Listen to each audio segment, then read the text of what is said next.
Today, I am going to focus on a common, albeit weak, variation within the double corner opening. The opening is 9-14, 22-18, 5-9, 25-22, 11-16, and then this 29-25. This particular variation is usually played by beginner and intermediate players because it's a natural development. But sometimes natural moves just don't cut it in checkers, and I'm going to explain why and how best to counter this sequence. I'm also going to highlight two games sent in by a viewer. So let's get started. So in a typical double corner formation, after the opening moves, and if this 25-22 move is played, usually white will go 18-15 as a good line of attack, or even this 24-19. But if this 29-25 move is played, it's actually very weak for white. And it's weak for white because it cramps the single corner tremendously. You may be thinking, well, it's toward the center of the board, developing out of the single corner. It should be good. And generally, that is a strategy to consider in checkers. But in this particular line of play, it severely restricts white's movements. After this 29-25 move is played, red can counter with 8-11, severely limiting the number of moves for white even more. If 24-19 is played, or even this 24-20 move is played, it's incredibly weak, if not losing moves. If 24-19 is played, red has this 4-8 to counter, and if 24-20 is played, red has this very powerful 10-15 move.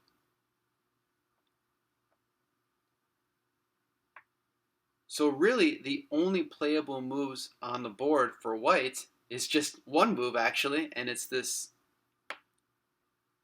18-15 strike, trying to get some breathing room in the game. So what red does next is it takes this capture,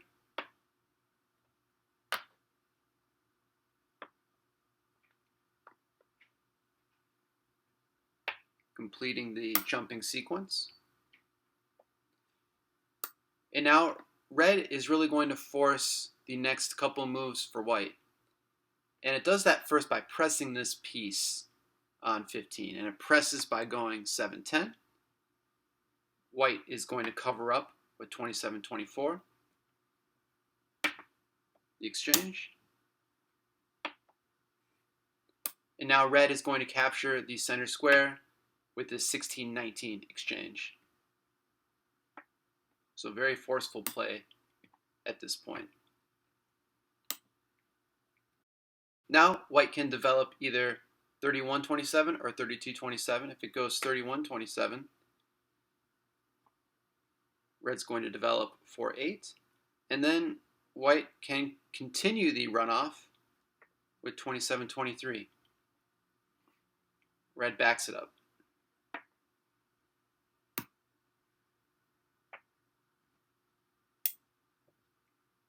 At this point, white can play the 15-11 advance or can continue the press, which I think is a little bit more natural. And then red has this 1-5. If the press continues, red can make a pitch here and then just take the 2-for-1 for a very strong ending.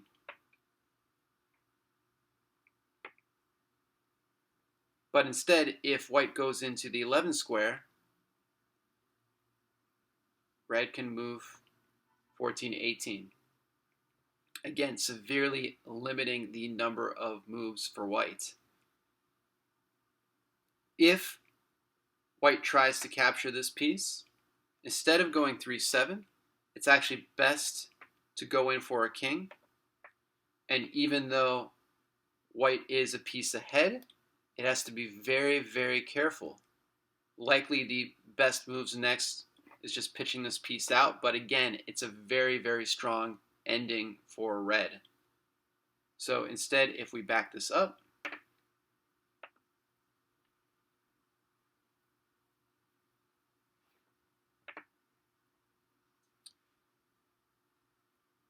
instead of this 27-24, white can play this 21-17 move, and there's a very, very cool sequence here for red. Red can play 18-22 pitch, and there's an in and out shot, which I'm sure some of you are seeing right now at this point. The 2-7. White captures, gets the king. And then 9-13. The king captures back. And then you have the triple jump here for red. White gets out of the way so that it doesn't get double jumped in this next red turn by going 17-14. And white does have to be careful in this ending, but it will draw. So hopefully you have seen why this 29-25 move, again, very natural sequence, is actually very restrictive for white, and white really has to walk a tightrope to draw. So I hope you enjoyed this particular variation. Let's take a look at a couple of viewer games now. I'm always encouraging viewers to send in their games so that we can analyze them and we can all learn together. This is a collaborative environment and I'm really proud of that. So 2 games were sent in by a viewer of the channel. His name is Rjexe. I really appreciate him sending these games in. They're very interesting and instructive, and let's walk through them together. So the first game, Rjexe had the red side, and his opponent was a computer, one of the apps that's available online. And he played 11-15, of course the best way to start the game. And the computer plays 22-17, so we're playing perfect checkers at this point. Rjexe then plays 9-14, a very good line of play here. If this 23-19 move is played next by the computer, then Rjexe can play this 5-9 fife, which I just went over in my previous video. But instead, the computer plays this 17-13 move, flanking off to the side. Red has the possibility of playing this very strong 15-19 move. But instead, 8-11, also a good development, is played next. After white goes 23-19, we have a sort of Glasgow formation here with this 11-16 move played next. So very strong moves played by red. White opts for the Glasgow type formation, and we have the jumping sequence.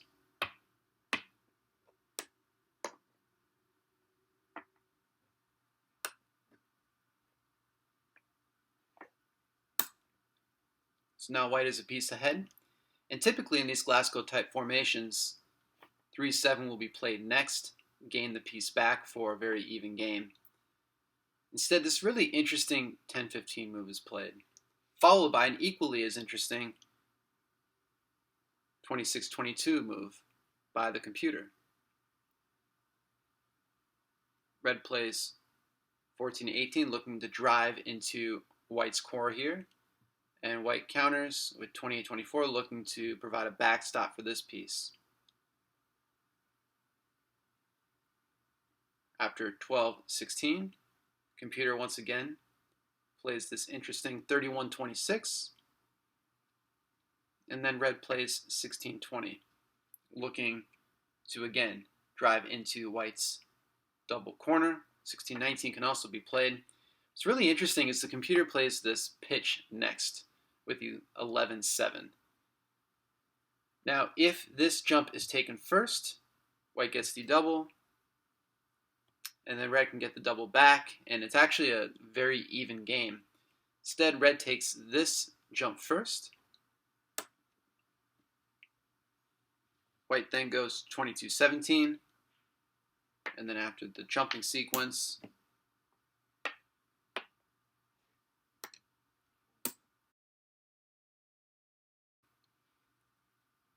if this 11-16 move is played, the win likely vanishes. Instead, red plays this 15-19, looking to get a king, and white cuts it off with this 26-23 move.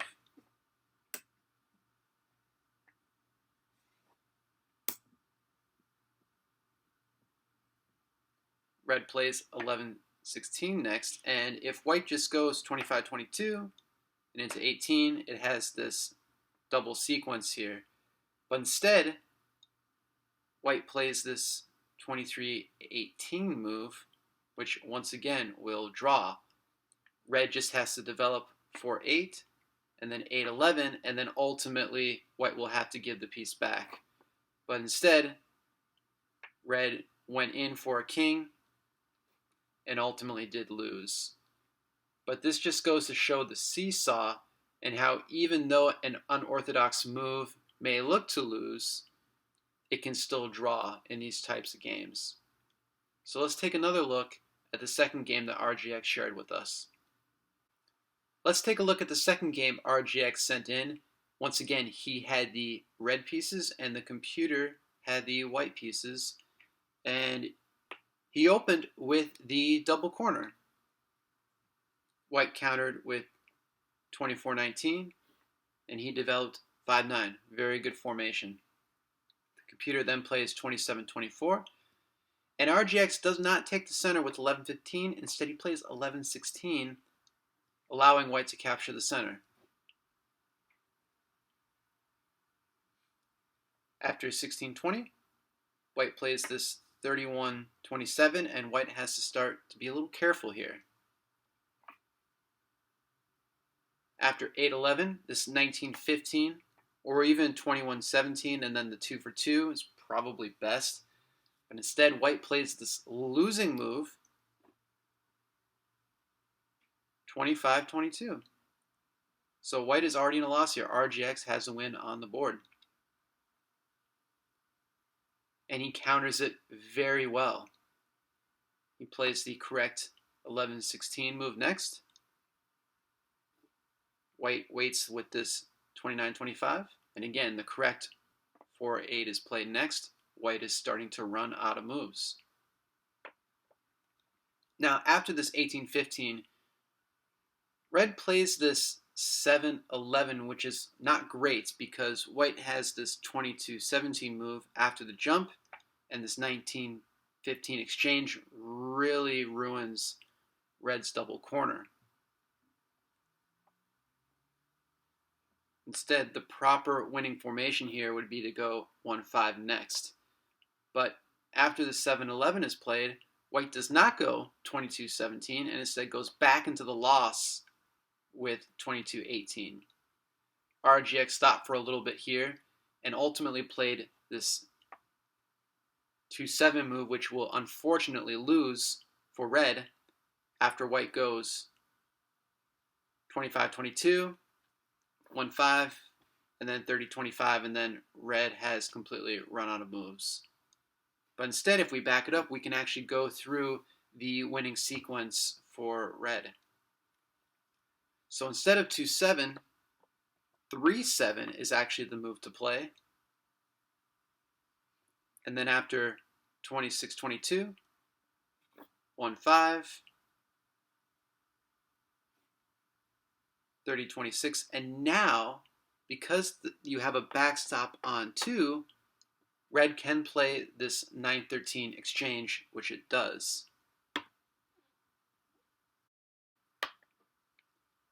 Moving 5-14.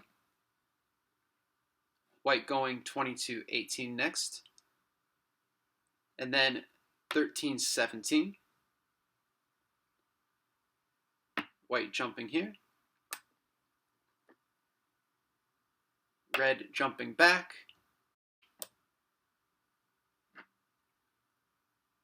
white jumping this piece, and then after red takes this capture, white is then forced to allow the double jump to happen.